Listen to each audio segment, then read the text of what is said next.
도 믿지 않으니까 자기 힘으로 지켜내려고 할 것 같아요. 그래서 자기가 빼앗기지 않기라고 하지 어른한테 도움을 청한다든지 엄마한테 도움 청해본 버릇해지질 않았으니까. 예, 믿을 건 나밖에 없다. 그렇죠.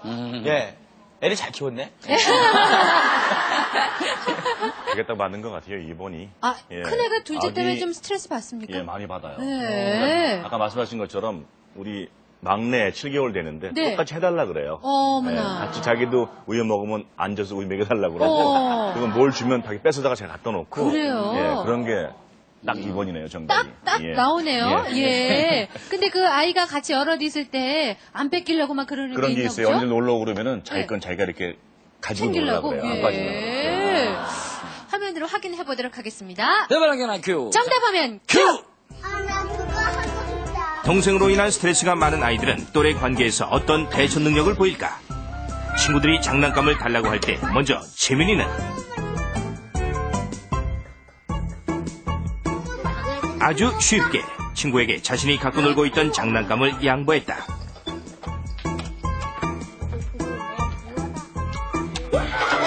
문제 화면에 나온 이 아이 역시 친구들이 달라고 하자 눈치를 보다 장난감을 쉽게 양보했다.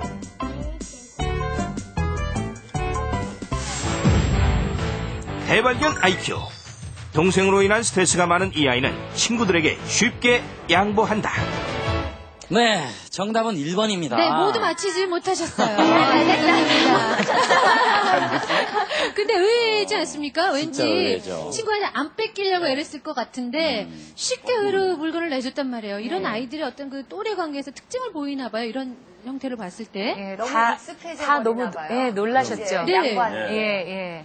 그래서 아이들은요, 특히 이런 정서적인 부분이나 또래 관계, 대인 관계에서는 자기가 경험한 것 이상의 것을 재창조해내기가 참 어렵습니다. 예. 근데 이 두 아이 아까 다 보셨다시피 자기 주장이 제대로 잘 안 되고 동생이 그냥 칭얼대니까 다 양보했어야만 했고 아이들이 대부분 좀 그렇거든요. 그리고 일반적인 가정에서 다 아이고 네가 오빠인데 네가 언니인데 뭐 이렇게 해서 근데 언니라 봤자 2살. 맞아요. 그러니까 얘 2살이면 4살인 거거든요. 다 애기거든요. 근데 그냥 윗사람이라는 그 이유로 다 양보해야 되고 사실 그거를 강요를 많이 받게 되지 않습니까? 그래서 그렇기 때문에 밖에 이게 익숙하지 않은 상황에서는요. 아이들이 그때 그 경험 그리고 그때 엄마가 다루었던 태도 이런 것들이 이렇게 떠오르면서 그렇게 행동할 수밖에 없습니다. 근데요. 만일에 이 아이가 좀 아주 익숙한 상황, 집안에서 상황이었다면 좀 다른 내용이 좀 나왔을 겁니다.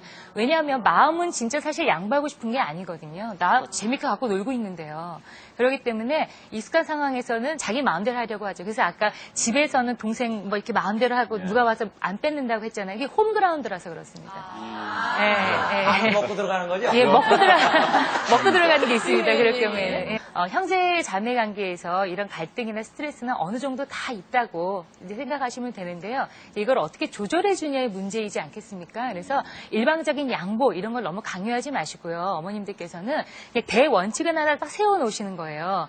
너희들이 싸우는 거, 어차피 싸우는 건 할 수 없다. 하지만 때리면 안 된다. 때릴 때만 엄마가 그게 누가 잘못했건 잘했건 상관없이 때리는 사람을 혼낼 거다. 이렇게 큰 원칙을 세우시고 그걸 벗어날 경우에만 혼을 내시는 겁니다. 이거 말로 싸우거나 해서 오게 되면 일단 말을 좀 들어주시고 이렇게 하는 것들이 좀 필요하고요.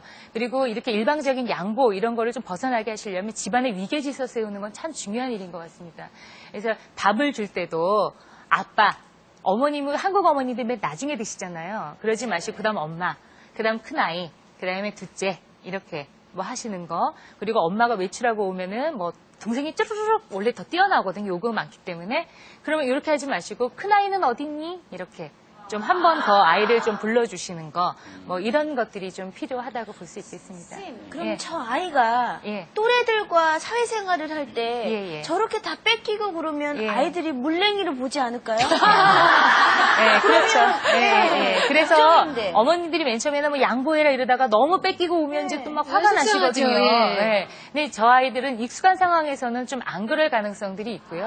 화면에서 보면 이제 동생한테 공격적으로 행동하는 아이가 있고 예. 오히려 아예 기가 눌려가지고 네. 그냥 막 계속 줘주면서 그냥 지내는 아이도 있는데 예. 방금 이야기하신 내용처럼 동생하고 이제 형제간에 그런 스트레스 이런 건 좀 조심해야 될 유형 뭐 예, 이렇게 예. 유형이 좀 있을 것 같기도 한데요. 예, 보통 요즘 맞벌이들이 많이 늘어나시잖아요. 근데 그래서 보통 큰 아이는 키우실 때는 어머님이 친척집에 보내시기도 하고 이러시거든요. 근데 이제 둘째 아이가 생기면서부터는 더 이상 안 되겠다. 내가 일을 접으마. 이러고는 아이를 데리고 오세요. 그러니까 큰 아이는 동생 때문에 사실 덤으로 이제 오게 살게 되는 경우가 되는 거잖아요. 예. 이제 이럴 경우에 이 큰 아이 같은 경우에는 와가지고는 갑자기 가족이 엄마 아빠가 막 생기는 데다가 동생도 갑자기 호구로 막 또 생겨 있단 말이에요. 그러니까 이 상황 적응하랴 이게 굉장히 어려운데 이때 이제 부모님들은 너무 큰 아이니까 뭐 이렇게 자꾸 양보 강요하시게 되는데 이 아이도 사실은요 정서적으로는 1살입니다. 그러니까 얘가 4살에 왔건 5살에 왔건 3살에 왔건 엄마하고 했을 때 이 아이는 이미 엄마하고 만나서 가족에서 살게 된 그 시점부터가 1살입니다. 그러니까 그냥 똑같이 대해주셔야 돼요.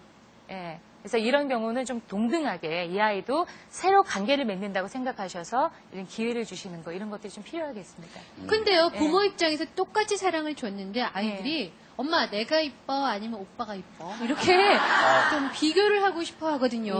예. 그럴 땐 참 난감해요. 이럴 땐 어떻게 예. 대처를 해야 될까요? 그때 대부분 뭐라고 설명 들으셨습니까? 둘 다 이뻐. 네, 둘 다 이뻐. 많이 힘들어서 안 아픈 손가락이 그렇죠. 예, 그 이야기. 아니면 따로따로에서는 네가 이뻐. 예. 네가 이뻐. 예, 그렇게 하시죠. 그래서 좀 설득도 하시려고 하거든요. 손가락 다물어봐. 뭐 이런 거. 근데 그래도 애들은 이해가 안 돼요. 왜냐면 이건 마음의 문제이기 때문에, 머리의 문제가 아니고요. 마음의 문제이기 때문에, 자, 그럴 경우에는 엄마가 너만 정말로 사랑해줬으면 좋겠지. 일로 와. 예쁜 내 아이. 예. 그냥 마음 받아주게 하시면 됩니다.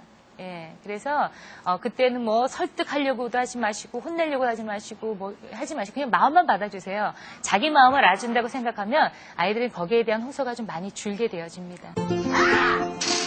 늘 공격적 성향을 보이는 초등학교 1학년 상준이. 상준이는 장난을 하다가도 화가 나면 난폭한 아이로 돌변하고 만다. 그뿐이 아니다. 상준이는 언제나 아빠 말에는 반항부터 하는 아이다. 그렇지. 내려와. 내려와. 그러면 아빠한테 하려고요. 내가 안 해도 왜요?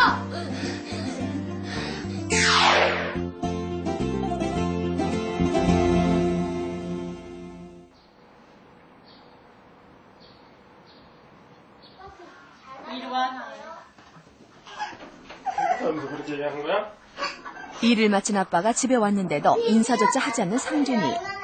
먼저 말을 건 아빠가 무안할 지경이다. 여전히 컴퓨터 삼매경에 빠진 걸까? 뭐 하는데?